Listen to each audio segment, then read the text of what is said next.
Bien, on va regarder au cours des prochaines minutes la façon de repenser le concept donc des centres commerciaux. On sait que c'est en train de changer. On le sent d'ailleurs. Sonia Gagnon est présidente de SGM Agence et membre aussi active de Crew Montréal. C'est une organisation qui fait la promotion du succès des femmes en immobilier commercial. Madame Gagnon, bonjour. Bonjour. Je sais que la semaine dernière avait lieu à New York le New York Retail Show. Je pense que c'est le plus gros, ça. C'est le plus gros, c'est 80 pays, à travers le monde, 000, là. oui, Hein? 29 000 Professionnels. professionnels, exactement. Donc, c'est très important. Qu'est-ce qui est sorti des tendances, justement, pour les centres commerciaux ou peut-être même pour les magasins? Là?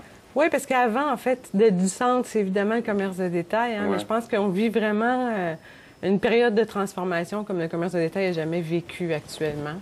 C'est sûr que l'arrivée fulgurante aussi des ventes sur Internet, c'est vraiment de plus en plus en croissance, mais aussi la façon dont travaillent les Amazones de ce monde sont capables aujourd'hui de vous dire exactement qu'est-ce que vous avez lu, de même vous faire des propositions avant.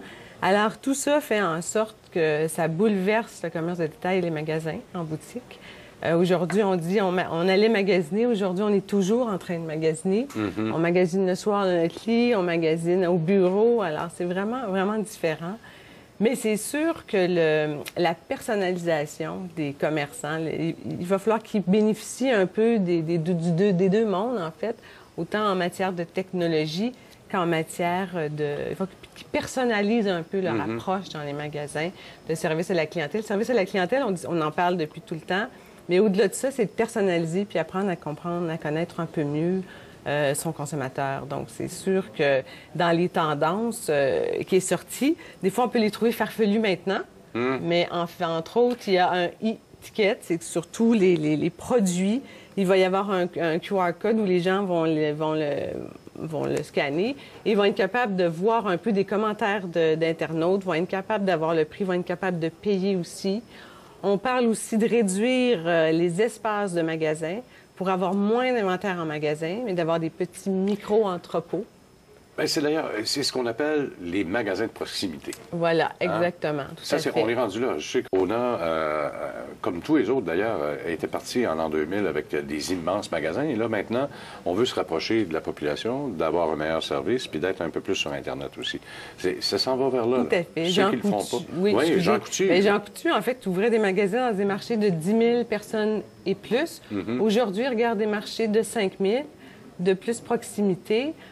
Avant, on avait aussi des magasins qui faisaient le même design partout. Oui. Aujourd'hui, Starbucks va s'adapter à chacun de ses marchés, va vraiment être très personnalisé aussi. Donc, c'est vrai qu'effectivement, Rona a changé un peu, même la semaine dernière, sa stratégie aussi. Vous avez vu ça aussi. Alors, ils reviennent un peu sur un positionnement plus de prix.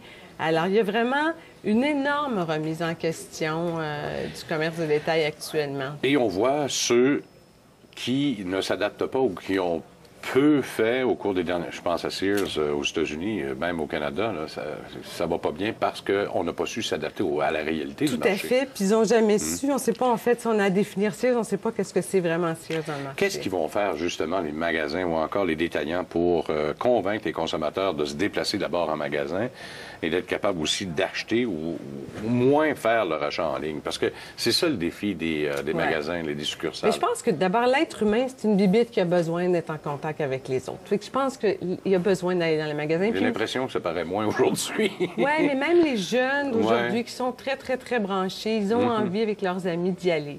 Ce qui est le défi pour les commerçants, c'est de bien connaître son consommateur, puis c'est de faire en sorte aussi ça va être rapide, de minimiser les irritants. Alors là, il y a un autre projet de tendance qui s'en vient aussi. Vous avez peut-être vu ça, c'est le Square Wallet. C'est une application aux États-Unis, puis on va peut-être l'avoir bientôt au Canada.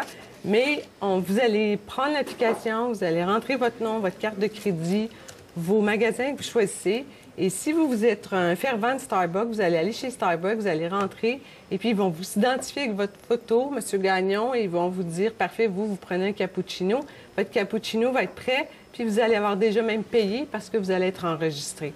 Ça, c'est vraiment des facilités. Apple l'a aussi fait depuis plusieurs années en disant on est capable de payer directement, alors on n'a pas besoin d'attendre pendant je ne sais pas combien de temps à la caisse.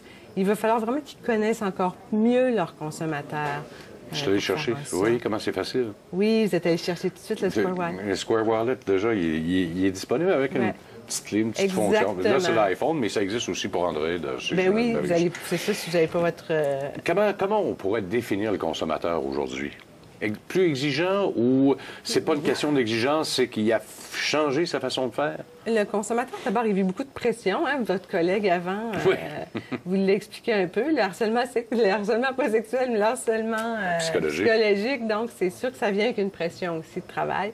Il a besoin toujours d'être impressionné. Alors, il a toujours besoin qu'on le surprenne. Et ça, c'est le défi aussi. Fait que la barre monte tout le temps en termes de standards aussi. Les centres commerciaux aussi vont devoir repenser. Avant, dans un centre commercial, on voulait qu'il y ait beaucoup de circulation, que les gens... Alors, un roulement rapide. Aujourd'hui, on fait en sorte qu'il reste plus longtemps.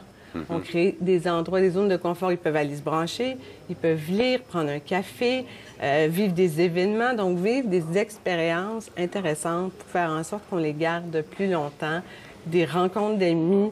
Alors, c'est sûr que c'est tout un... On rentre plus dans la psychologie, je pense, un peu du consommateur pour l'épater, que uniquement pour le renseigner, que lui donner un produit. Alors, on déborde un peu de ça.